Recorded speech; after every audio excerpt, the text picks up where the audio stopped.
Bonjour à tous, je m'appelle Stéphane Dalifard, je fais partie de Capgemini, précisément Capgemini Invent, et je suis en charge du secteur bancaire. Je suis très content d'être parmi vous ce matin. C'est un exercice que j'ai déjà fait l'année dernière. Et en fait, je suis très content de démarrer cette journée d'échange, de débat, de partage de vision par une restitution courte, on va espérer intense, de l'enquête réalisée donc une fois par an. Cette enquête, elle a été réalisée en mai dernier, donc ce matin, c'est une présentation, on va dire, en exclusivité auprès de vous, des principaux résultats de cette enquête. En plus, on a été assez impatients de la faire cette année, en 2023, puisque c'est finalement une année un peu nouvelle par rapport à l'enquête de 2022, puisque c'est l'année où les Français ont vécu un environnement macroéconomique d'augmentation des prix, de hausse des taux, et donc ça nous intéressait de regarder la perception des Français vis-à-vis de leur banque dans un environnement qui est quand même nouveau, puisqu'on peut dire que les 10 années qui précédaient étaient 10 années de taux bas et de rémunération faible de leur épargne. Alors, donc, si on arrive tout de suite aux premiers enseignements, il y en a quelques-uns. Le premier enseignement qu'on a voulu mettre en avant, c'est le fait que les Français se tournent de plus en plus vers les banques en ligne. On a essayé de regarder, on va dire, la part de marché et aussi les tendances d'évolution des ouvertures de comptes entre banques traditionnelles et banques en ligne. Alors l'année dernière, j'avais eu un discours assez rassurant pour les banques traditionnelles. Cette année, nettement moins, puisqu'on voit vraiment des chiffres intéressants. Par exemple, aujourd'hui, 10% des Français ont fait d'une banque en ligne leur banque principale.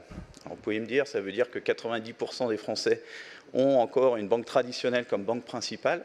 Néanmoins, 10%, c'est 2 points de plus par rapport à 2022, et c'est une multiplication par 2 de cette part de marché en 5 ans. Donc on ne va pas dire que c'est exponentiel, mais néanmoins, c'est un grignotage de part de marché par les banques en ligne régulièrement, d'année en année, depuis longtemps. Et un autre chiffre significatif, c'est le chiffre en bas à droite, 40% des ouvertures de comptes se font aujourd'hui dans une banque en ligne. Donc non seulement les parts de marché augmentent, mais on voit bien cette tendance à ouvrir des comptes. Alors ça veut dire pas forcément des comptes de banque principale, les 40%, ça peut être des comptes pour des banques secondaires. Et tout l'enjeu, et c'est ce qu'on voit finalement quand même dans l'enquête, c'est que de plus en plus, les banques en ligne commencent à devenir la banque principale d'un certain nombre de Français. Et d'ailleurs, on le voit avec le troisième chiffre, 28% des Français ont un compte dans une banque en ligne, c'est 3 points de plus qu'en 2022. Et donc, juste un mot sur ces banques en ligne. Le leader incontesté du marché, c'est Boursorama. Je crois qu'il y a pas mal de gens de Société Générale qui sont présents ici. Boursorama, qui en plus, entre 2022 et 2023, a pu faire l'acquisition de la clientèle de ING. Donc, clairement, c'est le leader incontesté, très largement devant les autres banques en ligne. Et puis, nouveauté de l'enquête aussi cette année, quand on interroge les Français sur leur banque, et en particulier leur banque secondaire, certains commencent à évoquer les néobanques, notamment N26 ou Revolut, ou même Lydia, mais vraiment pour des usages très spécifiques à ce stade. Deuxième enseignement, un usage toujours plus important des canaux digitaux, qui va un peu avec le premier enseignement, mais pas que, c'est-à-dire que même les Français qui ont donc leur compte dans une banque traditionnelle sont de plus en plus adeptes des canaux digitaux. Et l'élément qui est intéressant, c'est que l'usage des canaux digitaux progresse, quelle que soit la nature des opérations. Donc, bien sûr, il y a des opérations qui, depuis longtemps, sont effectuées majoritairement sur les canaux digitaux, les virements, la consultation de son compte, bien sûr. Mais ce qu'on constate dans l'enquête de cette année, c'est que les Français ont franchi le pas et que de plus en plus de Français aujourd'hui n'ont aucun problème à faire de la souscription de produits, que ce soit de l'épargne ou que ce soit du crédit. Voilà, vous voyez un chiffre, 31% des Français ont privilégié les canaux digitaux pour la souscription de produits. C'est 5 points de plus qu'en 2021. Et le corollaire de cet usage de plus en plus digital, c'est, je peux utiliser le terme, la désertification des agences, en tout cas la moindre fréquence de visites en agence. Hein. Aujourd'hui, seulement 21% des Français, un Français sur 5, se rend en agence au moins une fois par mois. Et même 38% des clients, seulement 38% des clients ont seulement des échanges avec leurs conseillers plus de 2 fois par an. Et ça aussi, c'est en recul de 5 points par rapport à 2015. Donc clairement, on voit à la fois une prépondérance des canaux digitaux, mais également une distance de plus en plus forte avec son conseiller, qui peut aussi s'expliquer par le fait que les banques, que ce soit traditionnelles ou en ligne, ont beaucoup investi ces dernières années dans ce qu'on appelle le self-care et dans la capacité des clients à pouvoir faire de plus en plus de choses tout seuls sur leurs canaux digitaux. Troisième enseignement, la relation avec le conseiller bancaire. Donc vous voyez, les clients ne vont plus voir leur conseiller bancaire, néanmoins la plupart ont un conseiller attitré et on leur a quand même posé la question de quel avis ils avaient sur leur conseiller. Alors est-ce que c'est parce qu'ils ne le voient jamais? En tout cas, ils sont contents de leur conseiller bancaire. 80% des clients donc, jugent la relation avec leur conseiller bancaire de qualité, notamment sur des sujets de disponibilité, de capacité à communiquer et d'écoute. Néanmoins, ce qu'on voit aussi dans l'enquête cette année, c'est un recul assez marqué de la satisfaction des clients vis-à-vis de leurs conseillers sur leur capacité à leur proposer des offres pertinentes et à bien être à l'écoute des particularités de leur contexte ou de leur vie. Voilà, par exemple, donc 47% des clients considèrent que leur conseiller ne prend pas suffisamment d'initiative ou est trop attentiste. Ce qui, au passage, est quand même une équation pas évidente à résoudre, puisque les clients ne vont plus voir leur conseiller, mais quand ils vont le voir, ils s'attendent à ce que le conseiller les connaisse comme s'il parlait avec eux tous les jours. Donc juste quelques chiffres pour aussi factualiser cette tendance. Hein. Les échanges entre clients et conseillers sont très largement réalisés à distance. Donc vous voyez de façon assez homogène, soit par téléphone. C'est vrai que l'avantage du téléphone, c'est la capacité à interagir et avoir une réponse en temps réel à une question. L'inconvénient, c'est qu'il peut y avoir un délai ou un temps d'attente avant de pouvoir avoir un décroché de la part du conseiller ou éventuellement d'un call center. Et puis après, deux autres canaux largement priorisés, c'est le mail, tout simplement, donc 58%, et 59% sur l'usage de l'espace de banque en ligne. On constate aussi dans l'étude un essor assez intéressant des réseaux sociaux. Donc 15% des clients indiquent communiquer avec leurs conseillers par les réseaux sociaux. Et en revanche, on constate, et c'est assez surprenant, une stagnation de l'usage de la visio. On aurait pu imaginer que dans le monde post-Covid, la visio était rentrée dans les mœurs, mais aujourd'hui, cette utilisation reste encore assez marginale, avec 8% d'utilisation, même si les Français disent que, à hauteur de 39%, disent qu'ils sont intéressés pour utiliser la visio. Donc, est-ce que c'est les banques qui ont des difficultés à le proposer à leurs clients? Est-ce que c'est les clients qui ne savent pas comment l'utiliser? Toujours est-il que ça peut être un nouveau canal à creuser pour aussi reconstituer du relationnel entre le conseiller et le client.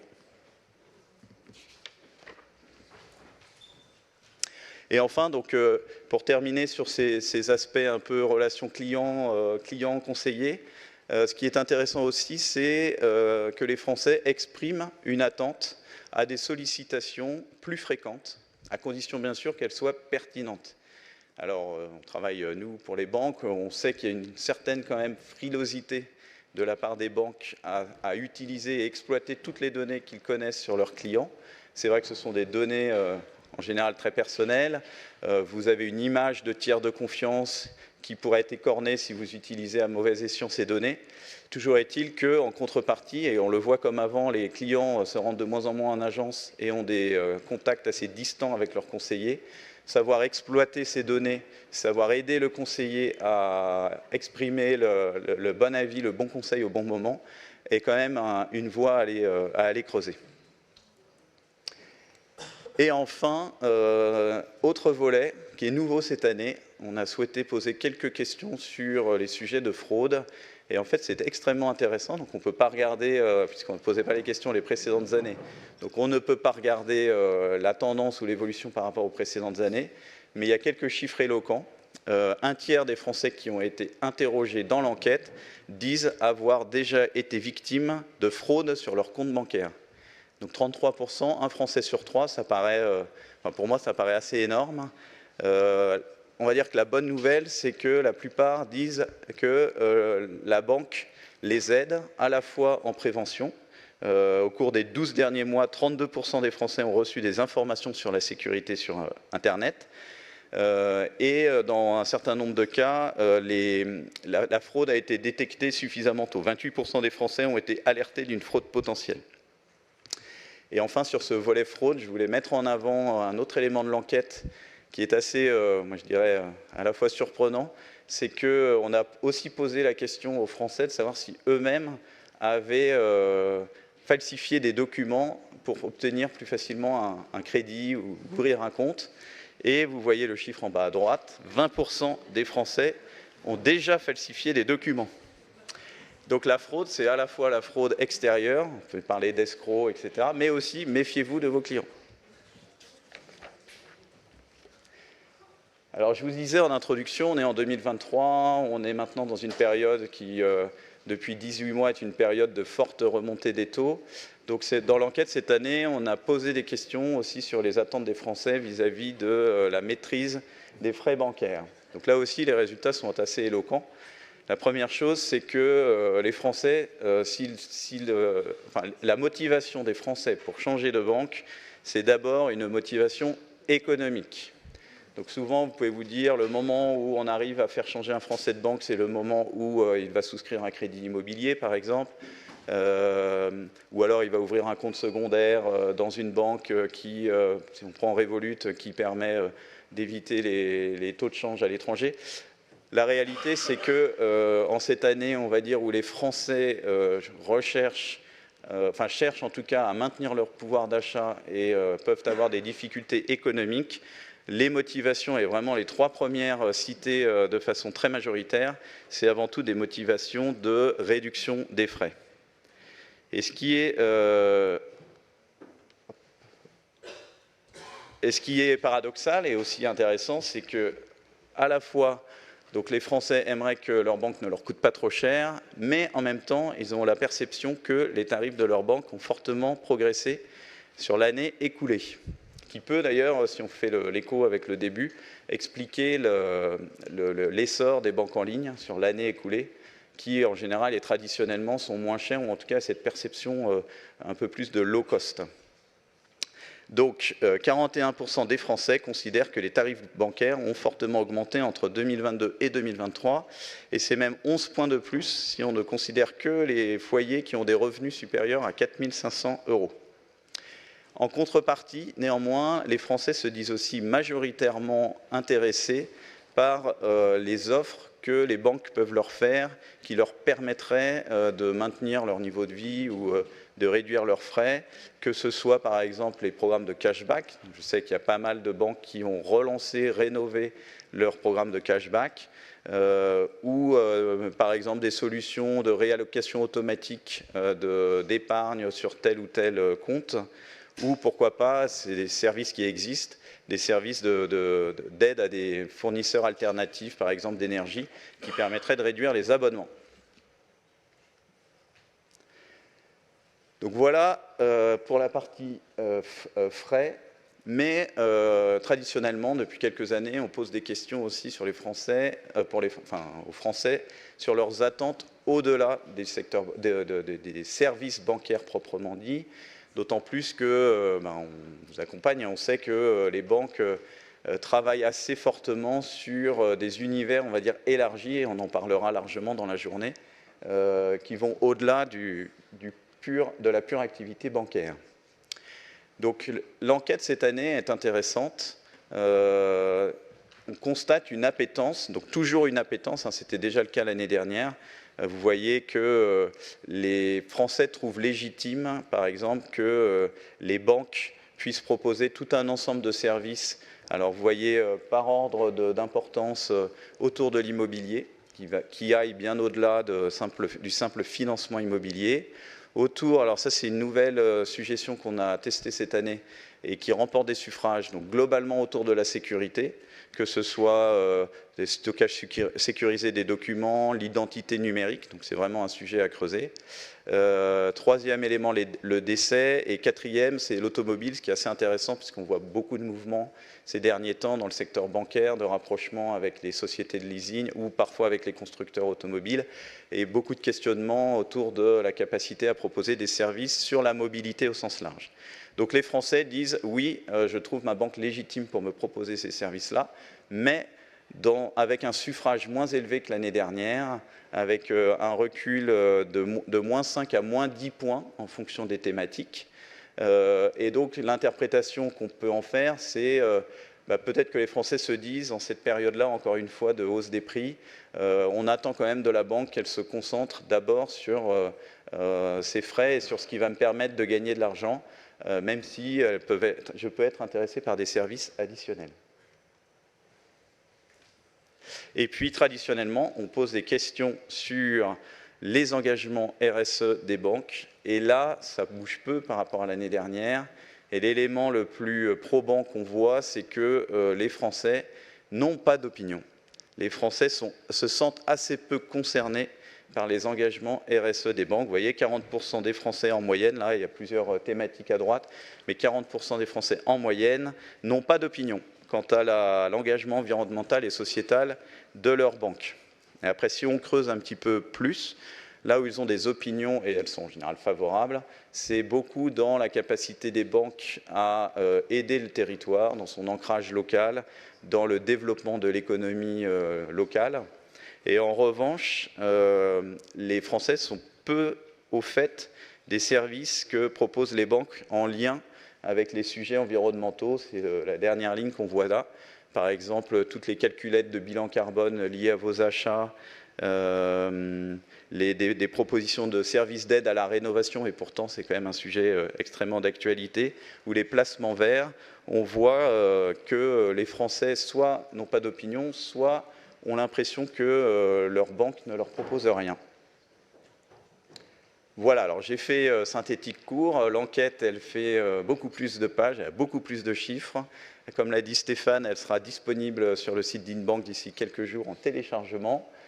Ce que je voudrais dire en conclusion, c'est que même si les banques traditionnelles restent largement dominantes dans le paysage bancaire français, si je reprends le premier chiffre, 90% des Français ont encore quand même aujourd'hui un compte bancaire principal dans une banque traditionnelle.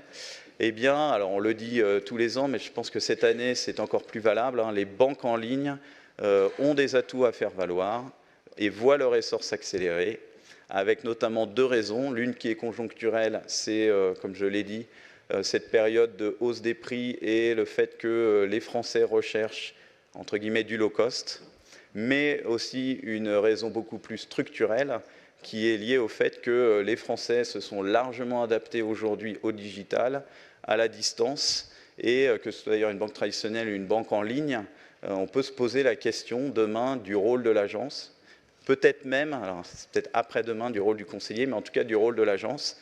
Et donc s'il n'y a plus besoin d'agence, quelque part, les banques en ligne ont tout à fait leur épingle